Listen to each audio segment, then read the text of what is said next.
What's up? I'm travel photographer Brendan Vanson of brendansadventures.com, and today I'm counting down my favorite travel photos of 2014. So I'm very big on goal making and of course goal keeping. I think if you're making goals, there's absolutely no point if you're not going back and revising your goals and see how you've been doing afterwards. And that's what this episode is about. I'm going to count down my 30 favorite images of 2014 as I've been doing on my Facebook and Instagram channels. If you've been following there, you already know that. Now the point of this video isn't to brag about the places I've been or things I've seen this year or even the images I've shot. The point of this video is a way of documenting my year for myself so I can look back and see how I did at some of the goals I was trying to achieve and maybe even setting some goals for the future as well.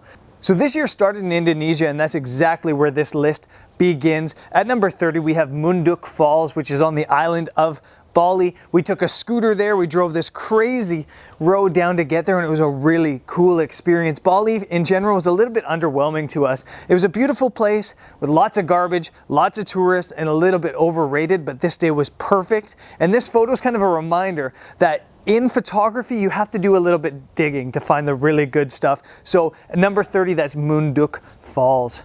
Number 29, we have the town of Yangshuo, China. And this is kind of an opposite of a Bali experience. Yangshuo, China had tons of nature, and we found lots of places to escape. But my favorite image is going into town and seeing just this absolute chaos. So I pulled out a bit of a zoom lens and I shot a longish exposure to get the mixing and melding of people in that crazy scene. People go to Yangshuo, China for the nature and party, and I captured the party rather than the nature, which is a little bit contrary to my usual style. So one of my big goals of 2014 was to shoot a lot more portraits and people, and going to Oman with the Oman in Focus photo assignment was an awesome opportunity. We saw some really cool people, including this beautiful woman at number 28 from some village in the interior of the country. I love the colors, I love the contrast, I love the energy it exudes, and I love the fact that I got a really cool portrait this year at number 28. So number 27 is also an image I was really hoping to get this year. This is Morant's Curve in Banff National Park. Now I used to be a tour guide, and when I was in university I actually drove a tour bus around full of guests, and I always took people to Morant's Curve, and I always told the story about how Morant was a photographer and how he stood there taking images of the trains coming by. He actually even had control of when the train went by, so he could take the perfect photos for all those old school advertisements you see for like Canada Pacific Railroad. And I wanted to shoot a similar image. I wanted to put a twist on it. So I staked out at Morant's Curve in the old school position, like an old school photographer, but I shot a really colorful image rather than the black and white, and I'm stoked about it. So number 26 comes from Angkor Wat, Cambodia, and this Cambodian boy was absolutely photogenic. In fact, all the kids in Cambodia that we ran into were really, really photogenic, good-looking kids. They were the type of person you took any photo of them, they had this big smile on their face and just exuded like confidence. It was really cool. This kid must have been up at 6 in the morning or 5 in the morning to do some fishing, and he was hiking across the Buddha Bridge with all these Buddha sculptures with his fishing rod out and a big smile on his face, and he just made for the perfect photo. So number 25 on this list comes from Singapore and the gardens just outside of the Marina Bay Sands Hotel. And it's a really cool spot to shoot because you have this melding between urban and garden that I really like. I really like the urban meets forest style images. I like the human touch versus the nature. I like a lot of those types of images, and this was a perfect spot to shoot that. At number 24, we have rooftops in Bern. And another one of my goals this year was to focus in on the details of the world. I'm pretty good at getting the big picture in the lens and capturing it all, but I wanted to get more of the details of the world. And this image from Bern was shot on a 70-200 lens from above, and I just really like the details to it. I like the lines to it, and I'm really happy with it because it shows that I was working on beating some of my goals of 2014. Number 23 comes from Wadi Rum, Jordan. I'll tell you, this is one of those images that might not blow your mind, but it's a personal image. I hiked up there at sunrise and I watched the world wake up, and it was just a fantastic experience, which is why I put such a high value on it. Yes, it's a good image. No, it's not fantastic and won't blow your mind, but most importantly, and this is photography, it's important to me. Number 22 is a moose I spotted in Jasper National Park. We were up near Moline Lake and there was all this fresh snow on the ground, and I spotted a moose, and I hadn't seen a moose probably in 5 years. So this was an absolutely exciting experience, but I was way too close to the moose. I was hiding behind a tree, stretched around with the 70-200, trying to capture this beautiful animal staring at me with snow on its nose and a branch in its mouth, and it just came out perfectly. I'm so happy. Not only did I get to see a moose in 2014, but I captured it as well. From Shangri-La, China is where the next image is from, and it's another one of these portraits. Again, I was really working on trying to capture more portraits this year in 2014, and I did so here. But this image is also important to me because it's a reminder that I needed better gear. I was in a little bit of a dark spot. I didn't have a flash, and I was shooting my 60D at the time, and I really wasn't able to get a sharp enough image without noise. I was standing there for like 10 minutes capturing this woman. It was really uncomfortable. I ended up with a cool image, and I ended up with a 6D later, so hopefully in the future I'll be able to take this image a little bit more simply. Number 20 on the countdown is Petra by night, and to be honest, picking an image from Petra by night was difficult in itself. It was one of the best experiences of the entire year, as was my entire trip through the country of Jordan. But it's an image that I really love because you have this ancient feeling to it, and the lights in the foreground, the stars above it, and then the treasury, which of course is famous. Absolutely beautiful. One of my favorite images of all time, let alone 2014. Number 19 comes from Athabasca Falls, again in Jasper National Park. There's a ton of images from Jasper here in the countdown. And the interesting thing about this image is I didn't shoot it at the right time of day. It's okay. It's late in the morning. The sun's a little bit high in the sky, and the light was a little bit tough to shoot around. But funnily enough, it's probably the most popular image I posted in terms of social media interaction. People love this image. I like the image, but I'm really stoked that everybody likes it, so it had to go on the list at number 19. At number 18, we have Orkhon Falls, and this night in central Mongolia, it must have been the best sunset we had the entire year. It was absolutely beautiful. The sky just blew up, and the falls themselves were a really cool location to shoot, but as you'll see later on, that's not even my favorite image from the night. So another one of my goals this year was to bring a lot more people into my photos, not just in portraits, but melding them into scenes. Instead of just having a big old landscape, I wanted to put a person there. So that's really what I wanted to do. I wanted to add more human element, and that's also why I'm really happy with this image. I have this kid feeding the pigeons, I've got the sunset in the background, and I've got the palace. What more could you ask for? Number 16 is Dragon Backbone Rice Terraces in Longji, China. And this is a constant reminder that even if the elements look terrible, get outside and shoot some photography. We woke up and it looked cloudy, it was pitch black outside, it looked like we were in the clouds. I decided to force myself up the hill anyway, I climbed up and we got above the clouds. We had this blanket of cloud below us, these amazing rice terraces, and it was such a beautiful morning. We got a ton of really cool images there as well. So get your ass out of bed and shoot some photos. Number 15 on the list also comes from Bern, Switzerland, and this was probably one of the top 5 sunsets we got the entire time, and it's an image of redemption because last time I was in Bern, Switzerland about 3 or 4 years ago, I really didn't get this shot, and I was really kicking myself because I didn't. So I'm stoked that I got this image. It's redemption, it's a cool image, and I'm really happy with how it came out. Number 14 is the Hong Kong skyline from a bit of a different perspective. We shot the Hong Kong skyline from about 5 or 6 different locations, and we were actually walking away done for the night when I saw this line. And funnily enough, it's my favorite line of all the images I shot in Hong Kong of that beautiful skyline. I like how it's a division between the skyline, the people above it, and then the underground world as well. It's really cool. I think it tells a story rather than the other skyline images that are just essentially a skyline. Number 13 is taken from my favorite place in the entire world to watch the sunrise. This is Moraine Lake in Banff National Park, Canada.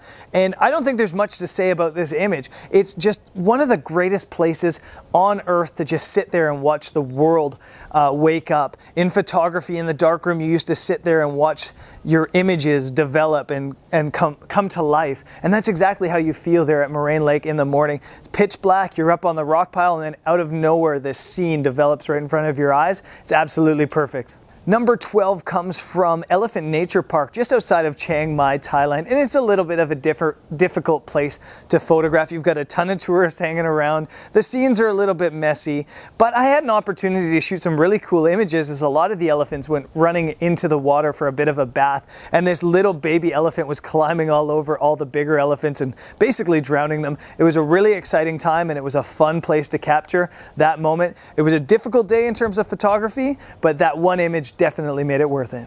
Number 11 is another one of these portraits from Oman. This was actually probably the first portrait I shot in the country, up in this really high mountain village. And this old man was hanging out with his grandson the entire day and just kind of fell asleep and had a bit of a nap for a couple seconds, you know, chin down, eyes closed, basking in the afternoon sun, and I could not resist the chance to take the photo, and I'm glad I did. Number 10 on my countdown is from Boafeng Lake, just outside of Wulingwan, China. And like that Athabasca Falls image, this is probably one of the most popular images I posted on social media this year. The people seem to love this image, and I'm glad I went out and shoot, because again, this is one of those days that the weather was not good. It was pouring rain, it was overcast, the colors were dull, and we just went out on a boat cruise to see if we could capture something. I captured this image and a couple other pretty cool images, so again, I'm glad I stuck out the weather and went out and shot anyway. So number 9 again points to that goal of mine of including people into the scenes. And it would have been easy to get just an image of these Mongolian gurs that are very cool and, you know, that beautiful afternoon sky, but I managed to get one of the women from the camp to walk out in front and pose for me a little bit there as well. And it makes all the difference in this image. Otherwise, it's just a couple gurs. This just tells so much more of a story, and actually has more of a personal feeling as well, since I knew that lady and since I had conversations with that lady. It just adds so much more to the image. So putting people into the image has been a big goal of mine and something I think I succeeded on, and it's also something I really want to push even more in 2015. How could I not include a picture of a red panda in the countdown of my favorite images of 2014? We were in Sichuan province of China, and we saw both red pandas and black and white pandas, both which were super cute, both which I could have just made a list of 30 of my favorite panda images of 2014, but I chose only one, and I'm really happy with this. The contrast between red and green and the look on the red panda's face, man, those animals are cute. So in at number 7 is a black and white image of Crescent Falls, and like the portraits, this was one of my goals this year, was to try to get a little bit more black and white content into my portfolio. I really especially wanted to do black and white nature images since they're just so hard to shoot. Black and white is tough because you need contrast between brights and darks, blacks and whites, and if you don't, you just have a flat gray looking image. And so this entire year I kept looking for scenes that built that black and white contrast really well. And I think this image of Crescent Falls really showcases that growth in looking for an image that could look cool in black and white and then processing it that way successfully. So I'm really happy with this image from Crescent Falls. Now you remember a bunch of images ago I talked about the sunset at Orkhon Falls. Well, this is that same night. This is the Orkhon River just above the falls, and I love the sky. I love the way this image came out. But think about the process of how I shot the image, and that's what I'm proud of. I could have easily just sat at the falls shooting away as the light changed, but once I was done shooting a couple images of the falls, I decided it was good to explore a little bit. You know, you can easily go out and shoot a night and only get 1 or 2 images, but if you can go out and shoot 15 or 20 images of a great sky like that, then you're really winning. So I'm really proud of the fact that I got away from the falls and I went exploring for some other images, and this was the result, and I'm stoked about it.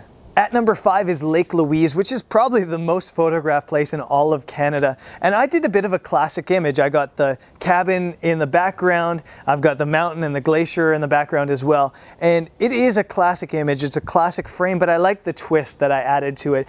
I shot it right at sunrise as you're getting the glow on the red mountains and the glow on Queen Victoria Glacier. I've got a nice open bit of water in front of me where you can see through and see the rocks. So even though it's a classic image at a really over-photographed place, I think it's unique, and really that's the goal, isn't it? Is getting unique images of places around the world. So number 4 is another image from Mongolia, and with all the other images, I like to sit here and brag a little bit about how skilled I am.